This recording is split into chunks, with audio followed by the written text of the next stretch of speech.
প্রধানমন্ত্রী শেখ হাসিনা ইতিহাদ এয়ারওয়েজের উগ্র ফ্লাইটত জার্মানির মিউনিকুত্তুন কাতারইনে রবিবার সংযুক্ত আরব আমিরাতের স্থানীয় সময় বেন্নে 6:30 তারিখে আবুধাবিত পৌঁছায়। আবুধাবি বিমানবন্দরত আমিরাতত নিযুক্ত বাংলাদেশ রাষ্ট্রদূত ডাক্তার মোহাম্মদ ইমরান, আবুধাবি বঙ্গবন্ধু পরিষদের সভাপতি ইফতেখার হোসেন বাবুল, সাধারণ সম্পাদক নাসির তালুকদার ও সহসভাপতি শওকত আকবর তারে ফুলের তোড়া দিনে প্রবাসী অলর ফকত্তুন বরণ করিলয়।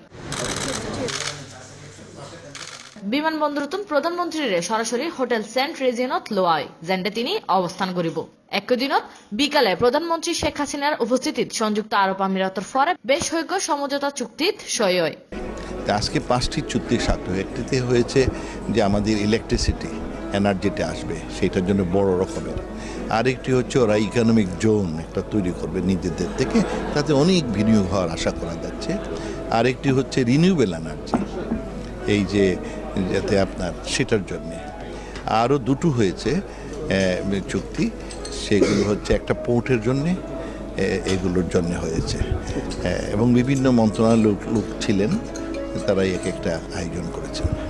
মাননীয় প্রধানমন্ত্রী আমাদের অনেক লেবার ফোর্স এখানে আছে, কাজ করেন। আরও কত 6 বছর ধরে এগুলো বন্ধ আছে, তো সেটা খোলার জন্য আজকেও বলেছেন খোলার জন্যে, যে তারা স্বীকার করেছে যে বাঙালি কর্মচারীরা খুব দক্ষ, শ্রমিকরা খুব দক্ষ। হ্যাঁ, তবে কোনো কারণে তারা বন্ধ করেছিল। এখন আজকে আমরা উনি মাননীয় প্রধানমন্ত্রী রিকোয়েস্ট করেছেন, কালকেও বলবেন। আমার আশা যে তারা এটা ওপেন করবে। বৈঠকত প্রধানমন্ত্রীর পরে পররাষ্ট্রমন্ত্রী একে আব্দুল মোমেন, প্রবাসী কল্যাণ প্রতিমন্ত্রী ইমরান আহমেদ ও প্রেস সচিব এহসানুল করিম সহ আরবতকে উপস্থিত আছিল।